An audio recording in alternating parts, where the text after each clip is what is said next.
I'm Max, short for Maxine, CEO of Humble Fashion LLC, and I'm a good guy, man. You know, humble guy, been through a lot. Been through the fire, man.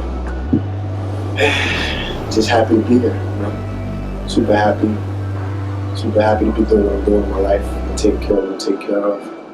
And just making sure that every day is a powerful day, you know. I've come to realize that life is what you make it, so I have to make sure every day that I add more and more edge to whatever that I have going on for me. You know, so I try not to waste any time. Every day I wake up, I have a new goal. If not a new goal, it's me continuing working on another goal that I already set for myself. And I've continued to learn to just adjust to that and just conquer it, man. You know?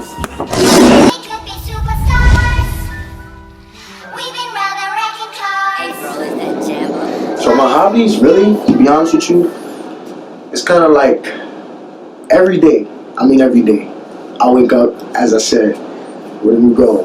And I try to set a new goal, but for the most part, it's probably me continuing on a goal from before. But what I do is just to grind the gears a little bit, just to oil the machine. I work out. You know, early on, not even too long ago, I went through a rough patch in my life. You know, stumbled across a couple blocks, and I was in a very depressive state. And you know, I speak about it because I'm open. I'm an open book when you really get to know me, and my brand being what it is. I don't ever want to project this look, especially for social media with everything that's going on today, as if like I'm just perfect. So yeah, I went through a very depressive state, and exercise, I can say, besides Humble Fashion saving my life, exercise saved my life, you know? Because had it not been for exercise, God knows what I would have been doing, you know? Leaving where I was coming from, now becoming in an idle state where I was just still because I didn't want to go left and continue what I was doing, or go right and stumble on something new that I wasn't too familiar with and make a bigger mistake. Exercise kind of mellowed everything out in a sense, you know? It was good, it was intense, it stimulated the body, and it just made me feel like me, you know? Like I didn't feel like I was cheating myself, I didn't feel like I was being fake. Like I really felt like myself, and the more and more I interacted into the exercise, the more and more I got into the mind state of the reformation of my life, I understood how impactful exercise would be. So that's pretty much it, you know, like my hobbies consist of on a daily basis waking up, breakfast, class, as you know I am a business major. And besides that, if I don't have a class for that day, or even after class, I run to the gym, you know. I go to the gym and I take care of business, you know. And when I take care of business, that consists of whatever's on my schedule for that day. Whether it's going to be, well, cardio is an everyday thing. I don't think I substitute cardio any day. But, you know, whether it's legs, whether it's back and biceps, whether it's chest, I try to implement some part of my day and focus on that part of my body, and I go to work. I own 3 businesses, honestly. I own an apparel business, I own a consultants company, and I also own a trucking company. And like what you guess, every single one of the businesses have the word humble in them. We got Humble Fashion LLC, which is like the main olive branch. We got Humble Fashion Consultants, and then we have Humble Fashion Trucking. And I'm huge on financial literacy, to be honest with you. You know, like what I've been through in my life and certain aspects of my life, I've always kept the ground running on making sure I kept money in my pocket. So my biggest thing was breaking away from my path of destruction. I wanted to make sure that I would set the grounds and actually get into something that would be more beneficial to me and not have to look over my shoulders while doing it. So this is why I've always knew the language of money, but I never really knew it. And starting a legal entity and getting more into business kind of encouraged me to do more studies, encouraged me to crack open more books to just really, really, really see what that field was like. And like no one would guess, when I started really, really experiencing what that feeling was like, I was like a kid in a candy store all over again. You know, I was excited. I was excited. I was confident, because one thing about me is I've always believed in myself and believed in anything that I've done. I feel like whatever I put myself into, whatever I decide to put all of my energy into, is going to be successful. And that's kind of what I did with the businesses. Like I said, Humble Fashion is like the main foundation. We have trucking and we have consultants, but everything stands on Humble Fashion. You know, Humble Fashion, I often always say this, and I'm going to continue to say it, Humble Fashion saved my life. So honestly, when I think about the artistic background of my lineage and where I come from, it's amazing. You know, I come from a long bloodline of people who are very crafty, artistes, so to speak. You know, you got my dad, you got my uncle, you got my siblings. They are very, very talented people. And at one point in my life growing up, I always tried to figure out what was my niche. You know, I was, even to a certain extent, stuck. You know, I try to draw, I try to do things that my siblings and my uncles were doing, and it didn't work. Music didn't work, drawing didn't work, and I was stuck. I'm like, what do I do good? You know, and that was quickly resolved with what life came with, the things I was getting myself into. And as I stirred myself back, the good that came from that was the fact that I realized who I was. I'm a natural born hustler. What I have, you can't teach. What I've acquired, what the skills that I've been blessed with, you can't learn that in school.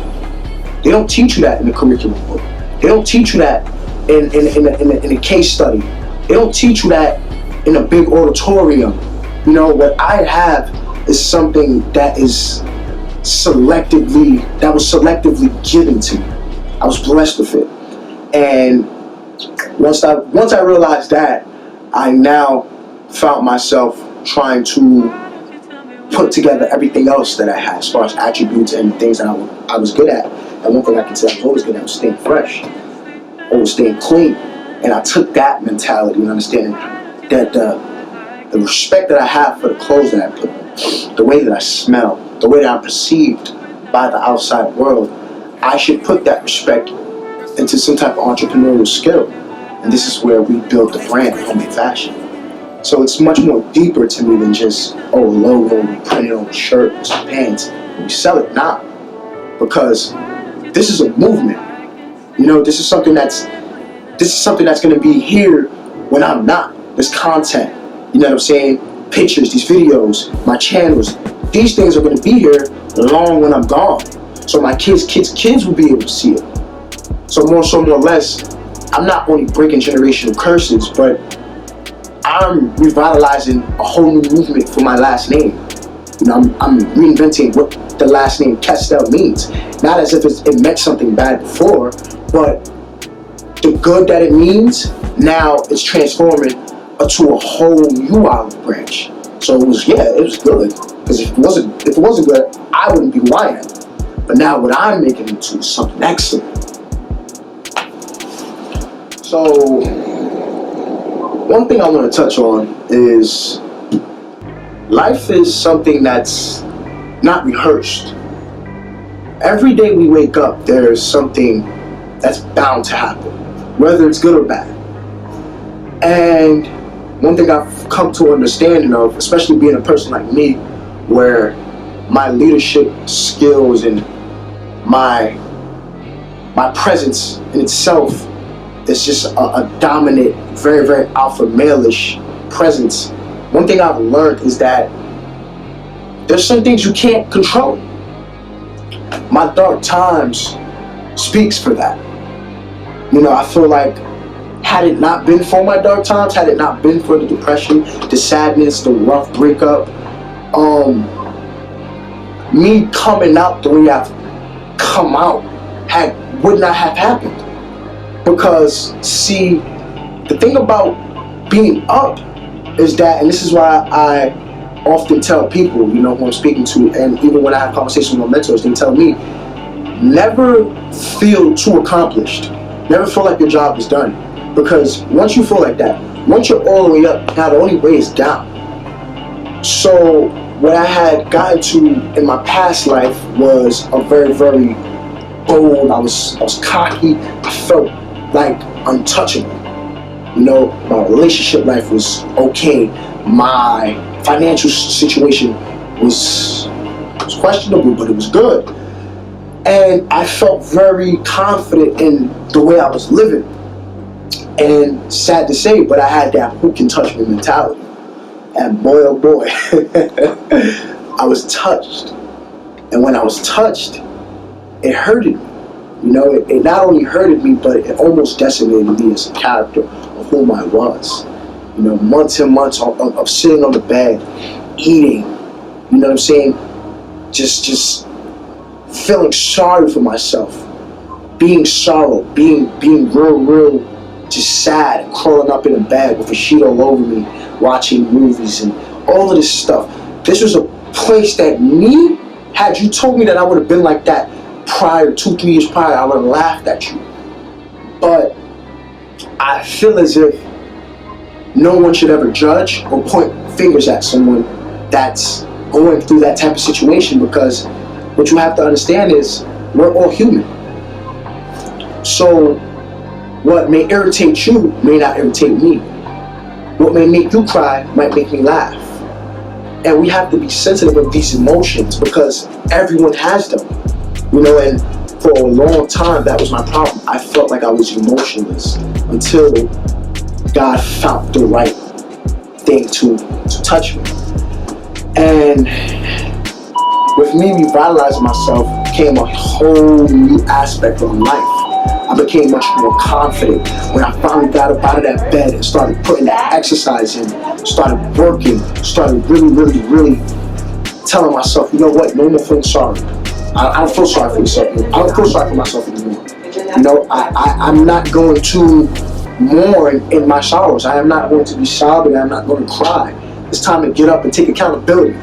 You know, because no matter what, there's two sides to every story. So as much as I felt like I was wronged when I went through whatever I went through, I still had a part that I played in it. And I feel as if that's the biggest moral of my story.